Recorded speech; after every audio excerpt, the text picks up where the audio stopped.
Assalamualaikum warahmatullahi wabarakatuh. Perkenalkan, nama saya Anis Fitria dari kelompok 3. Di sini saya akan mewakili teman-teman saya yaitu Fadia, Ivan Noval, dan Adit untuk mempresentasikan hasil tugas analisis produk di toko sepatu Edi. Video presentasi ini guna memenuhi mata kuliah Psikologi Konsumen dengan dosen pengampu Bu Rizka. Produk yang kelompok kami bahas di sini adalah produk sepatu.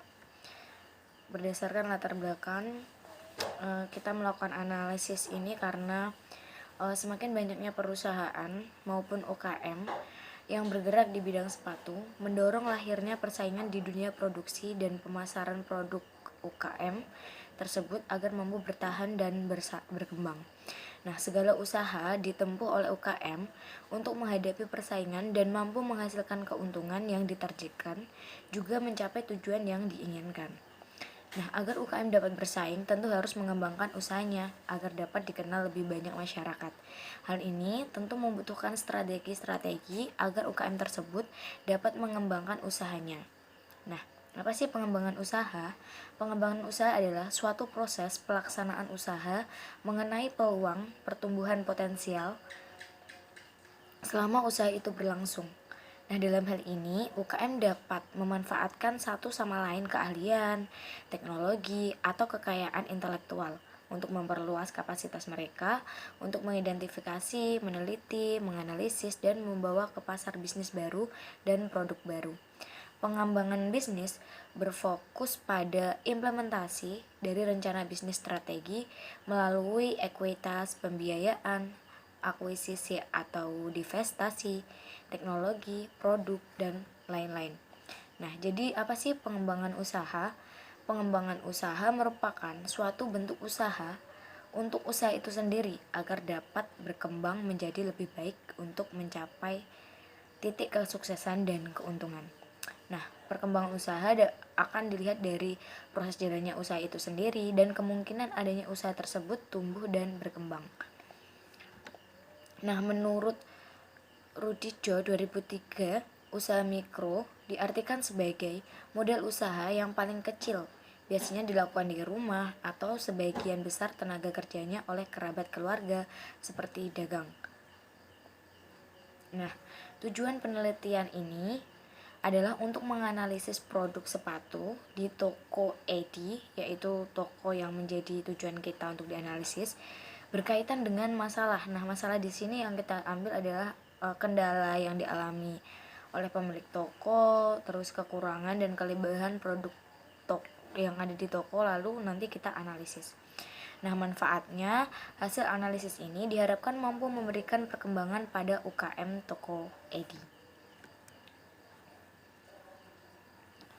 Nah, nama toko dari toko yang kita analisis adalah toko Edi. Produk yang dijual adalah ada sepatu, ada tas, dan ada ikat pinggang atau aksesoris yang lain. Tapi di sini kita akan menganalisis produk yang sepatu. Toko Edi ini dari hasil wawancara berdiri tahun 2015. Nah, hasil wawancara, kendala yang dialami pemilik toko menghadapi persaingan dalam pemasaran online yang sangat cepat arusnya. Yang sebagai kendala yang dialami saat ini yaitu kebanyakan orang sekarang main lewat pemesanan lewat online atau aplikasi yang sedang naik daun saat ini. Harga menjadi faktor utama di saat orang-orang terkadang ada yang tidak tahu menahu tentang kualitas barang dan sebagainya. Bisa saja kualitas biasa tapi bilangnya barang ini bagus dan lain sebagainya. Nah, faktor kedua yang dialami oleh subjek yaitu banyaknya orang-orang sekarang yang lebih menyukai barang import atau barang-barang luar. Nah, anak muda apalagi mahasiswa sekarang kan banyak menyukai produk yang dari luar negeri. Terus hal ini menjadikan barang original kebanyakan turun drastis ketika barang luar negeri atau barang impor tersebut disukai oleh masyarakat luar, ujar subjek. Nah, analisis data yang digunakan kelompok kami untuk mengetahui kelebihan dan permasalahan yang dialami subjek pemilik UKM toko Edi yaitu dengan metode wawancara. Nah, wawancara ini dilakukan oleh salah satu rekan kelompok kami. Dan dari hasil kelompok kami, dari segi pemasaran, pemilik usaha yang saat ini dihadapi yaitu persaingan pasar bisnis yang kian lama kian cepat pergerakannya. Dalam hal ini ditambah juga dengan adanya pihak kedua seperti toko online seperti Shopee, Tokopedia, dan lain-lain. Di pihak kedua pun banyak persaingan pasar yang sangat cepat. Dalam hal ini, kita dapat memberikan fasilitas yang berbeda dari toko-toko lain seperti penanganan pesanan yang masuk dengan segera. Terus pihak pemilik juga harus siap dengan hal ini, yang mana operasional toko online yang akan menjawab pertanyaan dari calon konsumen, seperti memberikan jadwal pada bio toko, pada pukul berapa sampai berapa konsumen dapat bertanya pada fitur pesan yang telah disediakan agar cepat dibalas dan tidak lama menunggu admin. Jadi agar pengunjung atau peminat itu merasa puas dengan pelayanan. Setelah itu analisis pada promosi. Untuk hal promosi, pemilik dapat menggunakan sosial media seperti Instagram, WA, TikTok, dan lain-lain. Susun bentuk promosi sebaiknya terus diberi variasi semenarik mungkin. Biasanya konsumen akan tertarik apabila promosi yang dilakukan sangat variatif, dan langkah terakhir selalu libatkan Tuhan dalam setiap langkah yang diambil. Selanjutnya ada dari segi tampilan. Selain itu, pemilik juga dapat memberikan keamanan kepada konsumen saat mengirimkan produk seperti packing yang menarik dengan penambahan sablon atau stiker pada packing. Terus inner box-nya yang diamati oleh teman saya adalah banyak yang rusak. Nah, sebaiknya diganti dengan inner box yang ada tulisan toko tersebut. Hal ini juga sebagai identitas, atau juga bubble wrap pada barang-barang yang rentan terhadap bantingan. Hitung dengan cepat agar menghindari biaya tambahan, karena maksud saya hitung dengan tepat agar menghindari biaya tambahan, karena konsumen akan merasa tertipu apabila dikenakan biaya tambahan. Jika ada konsumen yang paham, tidak masalah. Namun tidak semua konsumen memahaminya. Jadi untuk menghindari biaya tambahan, hitung packing dan juga proses yang berkemungkinan konsumen harus menambah biaya. Selain itu dari segi jenis kurang beragam sehingga harus lebih menambahkan produk terbaru gitu loh. Alangkah baiknya ditambahkan produk impor, karena yang disukai remaja saat itu adalah produk impor agar menarik para remaja, apalagi pelajar sekarang lebih banyak produk impor dan warna terbatas sehingga perlu penambahan warna.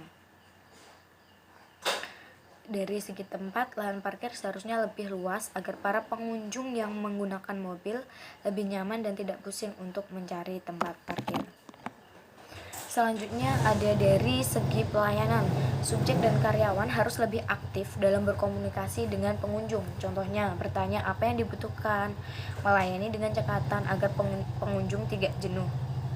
Terkadang kan pengunjung kan beda-beda, yang suka bertanya atau tidak. Kita harus pintar-pintar untuk mengambil hati pengunjung. Selanjutnya pada respon masyarakat. Berdasarkan hasil wawancara subjek, respon masyarakat terhadap penjualan yaitu ada yang merespon dengan baik, ada juga yang tidak. Hal ini sesuai dengan jawaban subjek saat wawancara.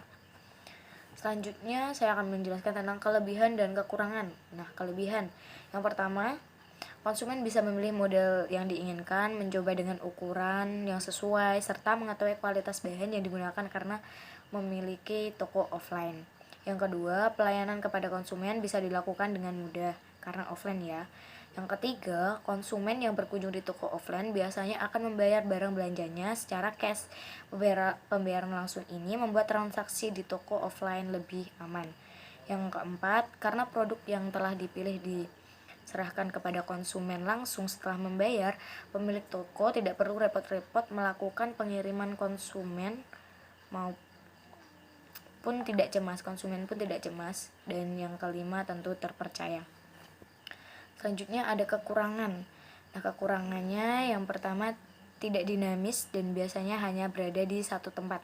Konsumen biasanya berasal dari area sekitar toko saja. Yang kedua, belum menggunakan aplikasi offline. hanya FB saja sehingga memerlukan tadi tambahan yang sudah dianalisis tadi. Yang ketiga, modal yang cukup besar dan pemilik toko kurang mampu menyikapi itu. Yang keempat, karena keterbatasan tempat dan pembatasan stok untuk mengurangi kerugian. Biasanya produk yang tersedia di toko offline terbatas. Dari hasil analisis tadi, kesimpulannya yang bisa dilakukan oleh subjek adalah dengan cara yang tadi. Yang pertama, bisa diperbanyak akun sosmed, terus dari segi pelayanan, dari segi pemasaran, dari segi tempat harus lebih diperbaiki agar meningkatkan atau mengembangkan usahanya. Mungkin cukup sekian presentasi dari kelompok 3, kurang lebihnya saya Anis Fitria sebagai perwakilan, mohon maaf. Wabillahi taufiq wal hidayah. Wassalamualaikum warahmatullahi wabarakatuh.